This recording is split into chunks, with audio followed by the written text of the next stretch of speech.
Baik, saat ini kita sudah terhubung dengan epidemiolog dari Griffith University, Diki Budiman. Selamat pagi waktu Indonesia Barat, Pak Diki, apa kabar? Selamat pagi, Bang Indra. Alhamdulillah sehat.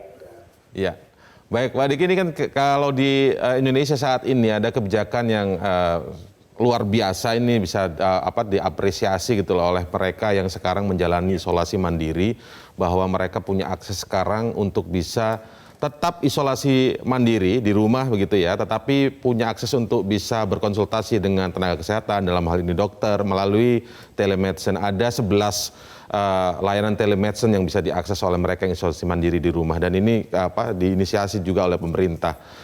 Tapi yang ingin saya tahu sedikit bahwa artinya sebelumnya ada evaluasi bahwa isolasi mandiri di rumah ini apakah memang kurang efektif sebenarnya? Ya, sebetulnya kalau isolasi yang ideal adalah dilakukan di tempat yang terpusat ya, tersentralisasi, yang dipantau ketat ya, dan itu dilakukan seperti misalnya bahkan tidak mesti di rumah sakit, bisa di hotel ya, seperti misalnya ada namanya hotel karantina, hotel isolasi, tapi ada pemantauan ketat karena masalahnya kan ada perbedaan kemampuan dalam melakukan tetap di rumah itu selama 2 minggu. Jadi isu dari isolasi karantina ini adalah kan masalah kuantitas dan kualitas ya. Kuantitas itu dari sisi pelaksanaan menjalani isolasi karantina itu dia harus ada makanan yang terjaga, kualitas sirkulasi, pemantauan kesehatan, dan kalau bicara kuantitas itu durasinya, lamanya yang nggak boleh tidak sebetulnya harus 14 hari gitu. Nah ini menjaga ini tidak mudah ketika itu dilakukan secara mandiri. Kalau tidak ada program khusus yang memastikan itu, memonitoring itu, karena seperti halnya monitoring harian kan harus ada pagi atau sore atau malam gitu untuk memastikan suhu, memastikan saturasi oksigen, memastikan walaupun tekanan gejalanya ringan ya, Pak Diki, walaupun ringan ya, tetap betul karena kita kan tidak bisa memastikan bahwa semuanya yang ringan tidak akan mengalami gejala ke arah lebih parah ya, tidak ada jaminan seperti itu. Walaupun mayoritas kalau dia ringan umumnya akan bisa melalui dengan aman. Namun sekali lagi penyakit ini khususnya virus SARS-CoV-2 ini kan bahkan pada orang yang tadinya tidak punya hipertensi, yang tadinya tidak kadar gula darahnya normal sekalipun, ini bisa naik, meningkat gitu. Karena memang dia merusak fungsi dari organ yang dia serang dalam hal ini. Nah inilah yang artinya kita nggak bisa. Makanya kita sering melihat bahkan di luar, nggak cuma di Indonesia, di luar negeri, di Amerika bahkan di awal-awal kasus pandemi ini terjadi, mereka menemukan kok tadinya biasa-biasa saja orang yang muda tiba-tiba jatuh dalam stadium parah cepat tapi nggak sempat tertolong karena di rumah gitu. Jadi kematian di rumah bukanlah karena di Indonesia saja, tidak, di negara maju pun terjadi di awal-awal karena mereka merasa isolasi mandiri itu aman gitu. Nah inilah ini menjadi kesadaran bersama berarti ya. Betul. Ya saya apresiasi juga adanya telemedicine ini karena memang perlu ada pemantauan. Nah, tetapi kalau kita lihat realitanya kan memang di rumah sakit juga sangat padat, penuh begitu ya, Pak Diki ya. Kemudian kan kita juga lihat bahwa ada kebijakan yang ringan di rumah. Nah, ketika kemudian dievaluasi di rumah itu tetap perlu konsultasi, ada program sendirilah istilahnya, ada yang memberi konsultasi kesehatan, ada yang kemudian juga obat-obatannya seperti apa saja. Menurut Anda dengan terobosan 11 telemedicine ini akan bisa menjadi jawaban yang ya mungkin kalau belum bisa disebut ideal tapi menjadi jawaban yang realistis untuk kondisi saat ini begitu, Pak Diki? Ya, setuju Bang Indra, dan ini tentu akan sangat membantu terutama karena kalau bicara proporsi orang sakit ya banyak memang di kota besar saat ini atau di kota-kota, bahkan di kota-kota kecil pun ya, tapi di kotanya ya belum ada, di desa-desa tapi belumlah sebesar yang di kota-kota ini karena urutannya memang seperti itu karena ini kaitan dengan tingginya mobilitas interaksi yang memang banyak di kota. Nah, kalau bicara penduduk kota ya tentu mereka diharapkan secara umum memiliki akses ya terhadap teknologi, setidaknya gadget ini ya, handphone. Nah, tentu ini akan sangat membantu karena yang kita lihat belakangan ini kan bagaimana orang panik membeli obat ini itu oksigen segala macam ya karena ketiadaan informasi yang memadai yang tempat mereka bertanya ya. Saya sampai bikin WhatsApp group ya untuk komunitas saya ya, untuk kalau mereka jadi saya bisa memberi masukan. Nah, hal-hal seperti ini juga akan bisa dilakukan oleh misalnya dokter. Jadi tidak mesti provider yang canggih-canggih lah. Sebetulnya dokter puskesmas setempat, dokter swasta setempat di komunitasnya bisa membuat misalnya WhatsApp grupnya ataupun orang-orang itu jadi tahu untuk bagaimana minimal kan saat ini yang diperlukan itu yang mahal itu informasi, Bang Indra. Jadi informasi ini jangan sampai mereka mendapat informasi yang salah sehingga ada timbul panik gitu. Itu yang harus kita hindari. Oke, perlu nggak kemudian misalnya selain ini kan pasti ada beberapa langkah ya yang harus bisa dilakukan untuk mengatasi COVID-19 ini. Salah satunya tadi kan misalnya telemedicine, aplikasi yang bisa diakses oleh orang dengan mudah walaupun isolasi mandiri di rumah. Tapi mungkin bagi mereka yang jauh dengan gadget, jauh dengan teknologi, perlu misalnya juga, apakah perlu juga misalnya seperti isolasi terpusat misalnya di satu kelurahan, kemudian ada, jadi ini pelibatan komunitas masyarakat sendiri. Ada tempat isolasi khusus di mana di situ nanti ada tenaga kesehatan dari puskesmas dan lain sebagainya. Perlukah seperti itu, Pak Diki? Ya, sangat perlu. Jadi sebetulnya tahun lalu, di pertengahan tahun lalu saya sudah memberikan masukan ini ya. Karena ya saya sudah bisa memprediksi akan ada 2 ledakan. Pertama yang awal Januari sudah terjadi dan yang Juli ini 6 bulan. Jadi Januari saya sudah sampaikan 6 bulan nanti kita akan punya ledakan yang sangat besar. Nah, yang saya sampaikan adalah selain bahwa kita harus 3T, ada vaksinasi, ada pembatasan, apapun namanya. Ada satu lagi untuk Indonesia namanya visitasi. Visitasi ini adalah program kunjungan rumah. Atau dalam hal ini misalnya orang bisa saja melakukan isolasi mandiri ya di rumah itu, tapi karena kan di kampung-kampung kita, di daerah kita kan nggak semuanya familiar dengan gadget, nah mereka melibatkan kader gitu. Karena visitasi atau program kunjungan rumah ini adalah program yang andalan Indonesia dan jadi keberhasilan pengendalian penyakit menular Indonesia selama puluhan tahun ini karena melibatkan masyarakat. Kemudian masyarakat juga kan jadi lebih mudah percaya, tidak ada masalah psikologis dalam memberikan masukan dan juga masalah komunikasi. Nah, selain itu dengan pelibatan sektor civil society atau masyarakat ini yang ada masyarakat yang kurang secara ekonomi bisa dibantu gitu. Bisa dan terbantu. itu Ya, bisa saja pelibatan ada, masyarakat betul, ya Pak Diki ya, baik. Betul. Baik, terima kasih Pak Diki Budiman atas waktunya, epidemiolog dari Griffith University. Selamat pagi waktu Indonesia Barat. Terima kasih Pak Diki sekali lagi. Dan editorial Media Indonesia akan segera masih kami ulas setelah jeda headline news pukul 8 waktu Indonesia Barat. Tetaplah bersama kami. Terima kasih Anda masih bersama kami di editorial Media Indonesia. Sedikit saya ke Bang Gaudens sebelum kita menerima penelpon yang memberikan pendapatnya Bang Gaudens.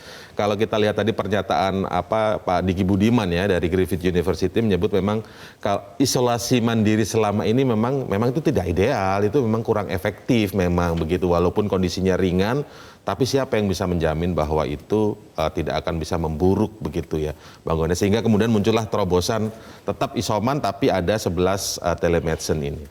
Yang dikatakan Pak Diki tadi itu benar sih.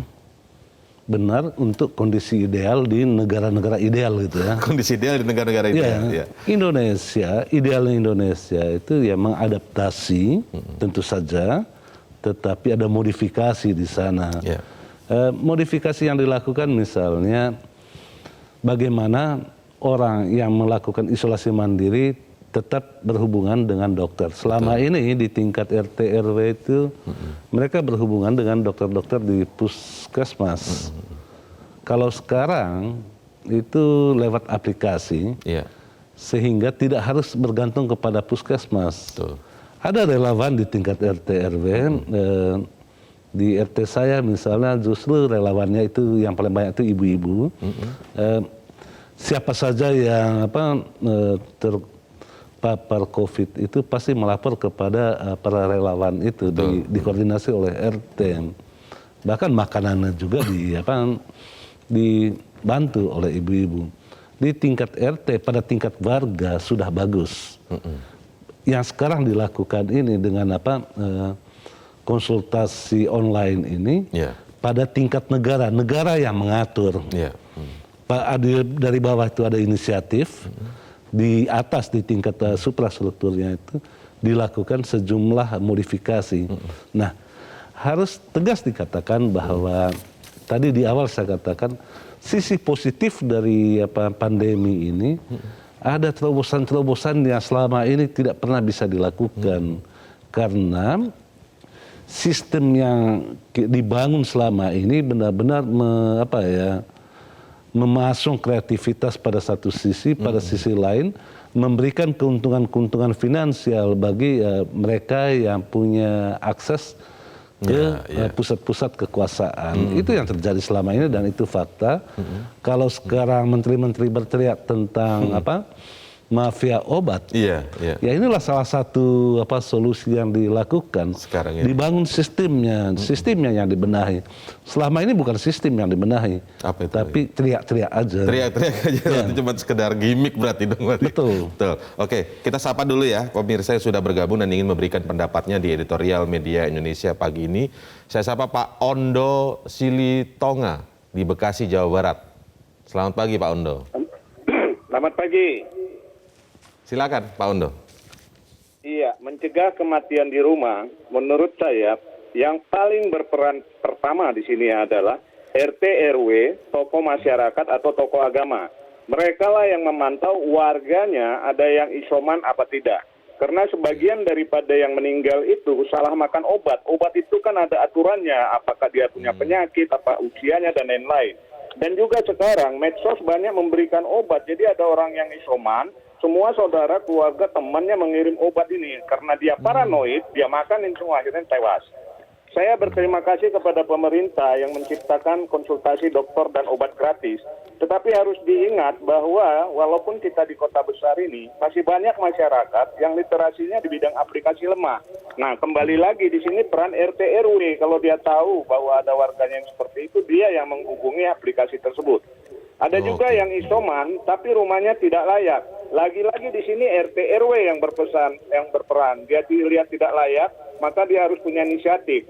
Bisa dimanfaatkan aula-aula atau sekolah yang kebetulan lagi tidak dipakai, dimanfaatkan untuk isoman secara bersama-sama kepada yang lain di daerah itu. Pemda tinggal siapkan pelbet buat dapur umum untuk makan mereka. Dan juga di situ ada dokter yang mungkin di lingkungan itu ada dokter gigi atau dokter apa yang tidak bekerja bisa dipakai. Atau ada juga lapangan yang bisa dibuatkan tenda gitu loh. Bila perlu semua pemilik ambulans dari unsur-unsur keagamaan, organisasi dan sekolah itu ikut berpartisipasi untuk di lingkungannya masing-masing. Jangan lagi kita mengharapkan ambulan rumah sakit yang sudah repot. Saya punya pengalaman, kakak saya sakit di Duren Sawit. Saya telepon RT, RT-nya isoman. RW-nya saya telepon, dia sudah telepon. Baik Pak Ondo, terima kasih Pak Ondo. Kami sudah tangkap poinnya ya Pak Ondo ya. Kita harus berbagi dengan penelpon yang lain. Pak Ikhwan di Jember, Jawa Timur. Selamat pagi Pak Ikhwan. Selamat pagi Bang Mas Indra dan Bang Gaudiantius. Begini, silakan bahwa Pak Ikhwan. Yang namanya gawat darurat mengenai varian Delta sekarang ini menyebabkan rumah sakit sudah tidak mampu menampung. Kemudian kemungkinan alternatif yang paling bagus adalah memang isolasi mandiri di rumah. Begitu juga kalau itu dilaksanakan di masyarakat, misalnya RT RW, kemudian kelurahan, desa itu melaksanakan secara masif, bahkan sekolahan kalau perlu itu dipinjam.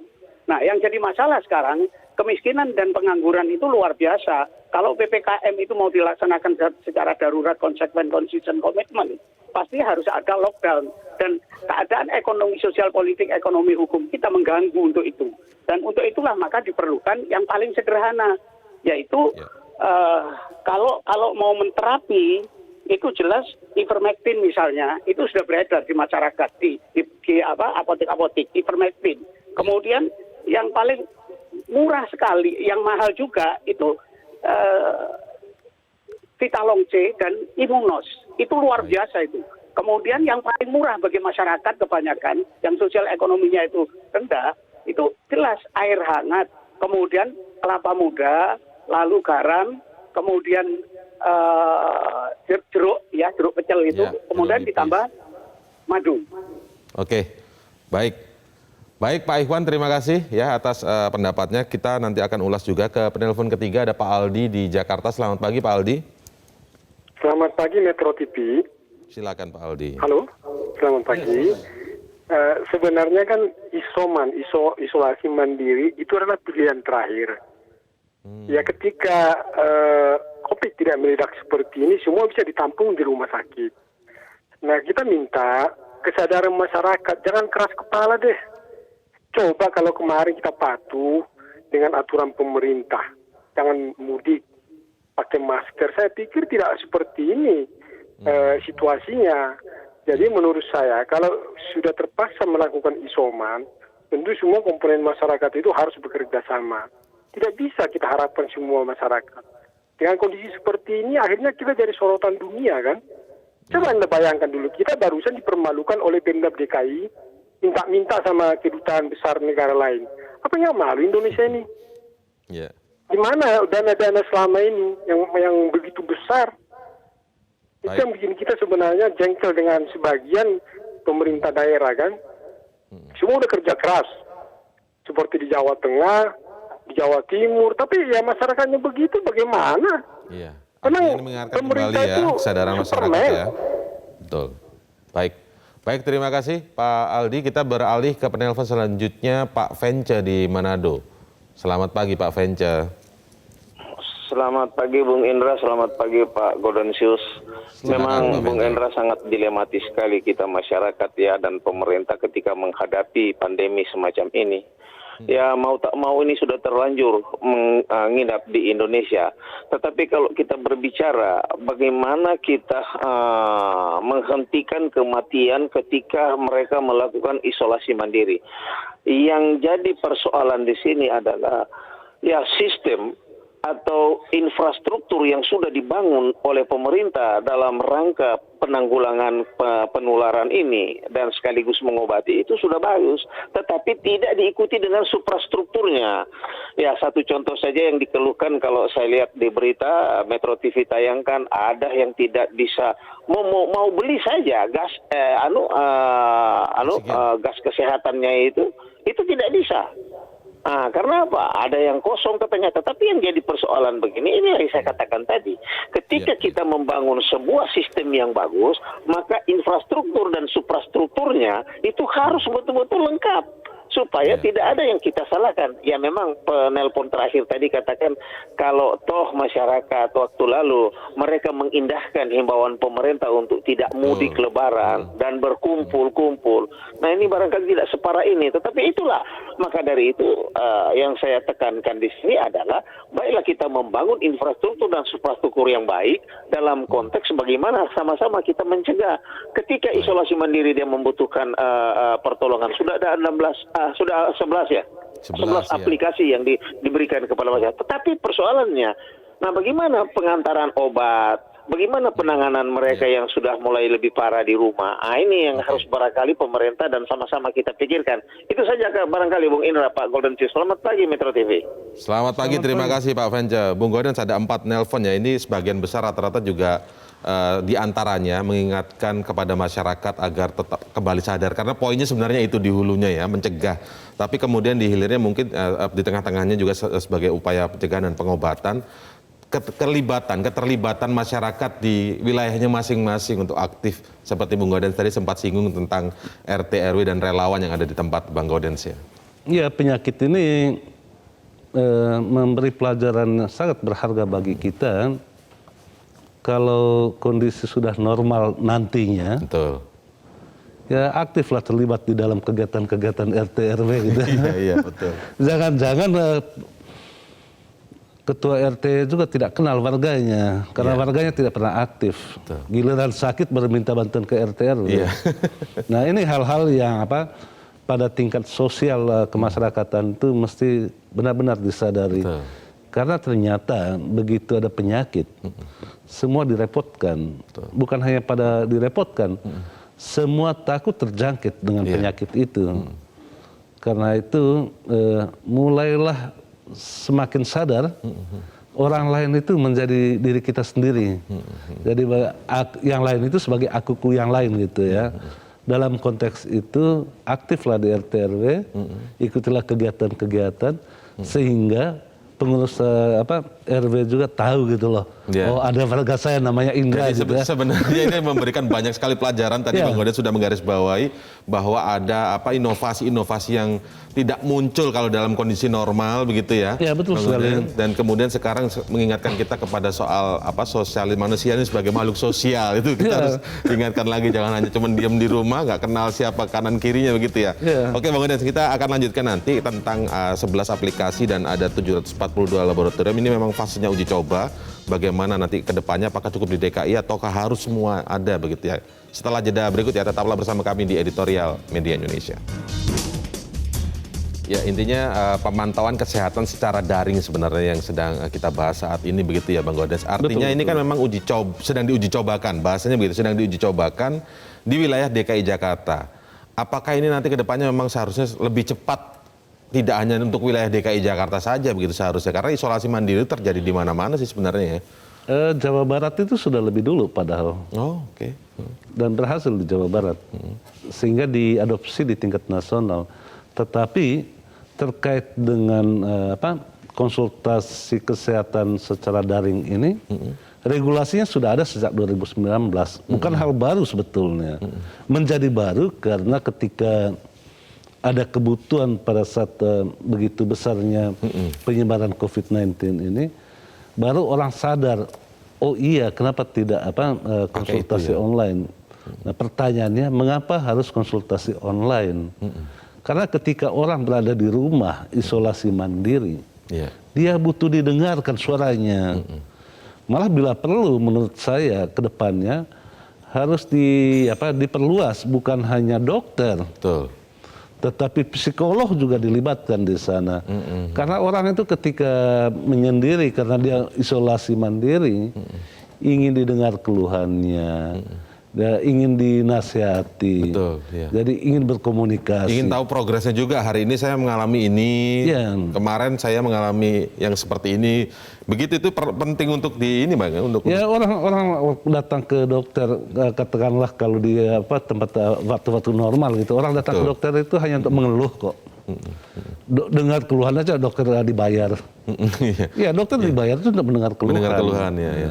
Nah, ketika pasien nyaman menyampaikan keluhan itu sebenarnya 50% dah. Iya, ketika dia sudah mengeluh itu udah sehat sebetulnya. Nah, dengan konsep online ini, apalagi dihubungkan dengan laboratorium dan juga pusat obat, orang itu tinggal nunggu di rumah kok, akan datang sendiri obatnya, dan gratis pula. Walaupun kemarin itu kita di kantor juga mencoba melakukan investigasi, belum sepenuhnya belum berjalan sebagaimana mestinya, tetapi proses menuju sana itu sudah bagus. Ada. Karena itu kita harus dukung, bahkan untuk seluruh Indonesia, satu Indonesia ini berdasarkan berbagai survei itu, orang memiliki handphone itu kan sekitar 90%.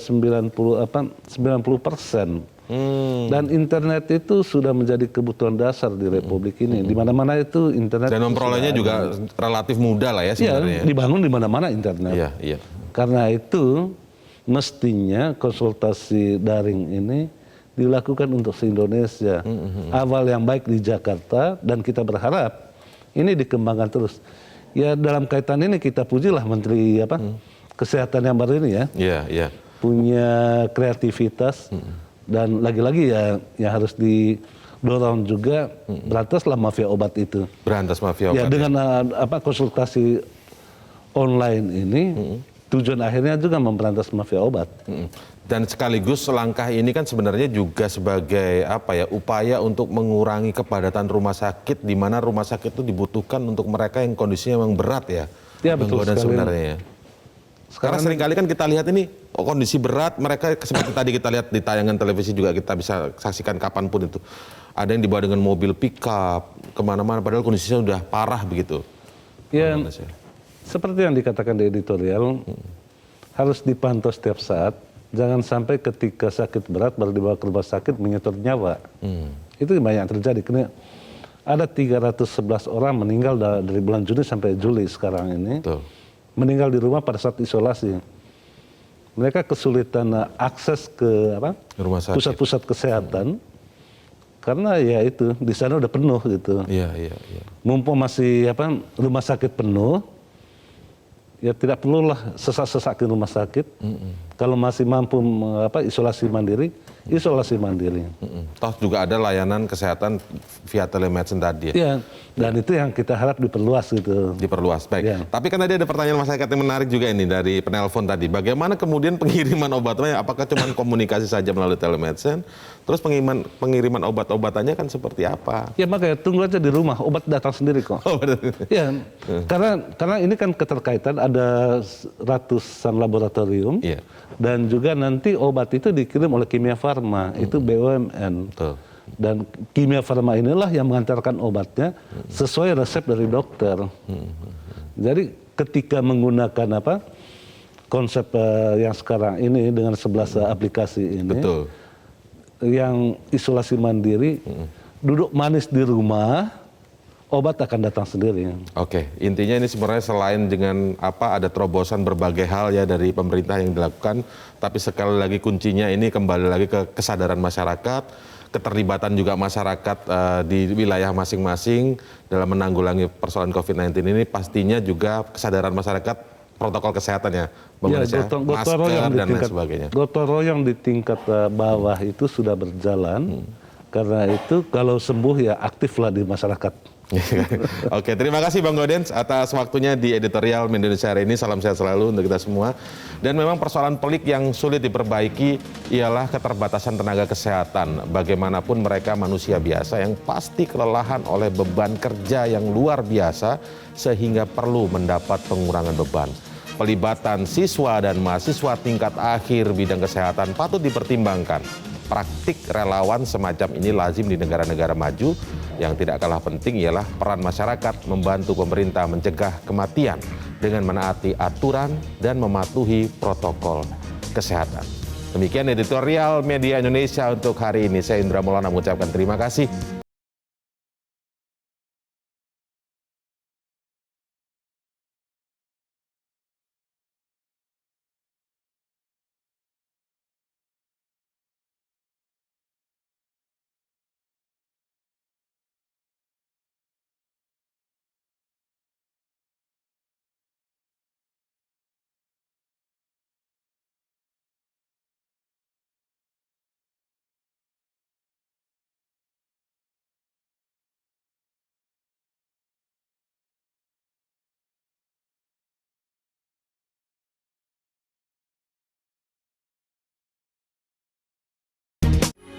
Metro TV,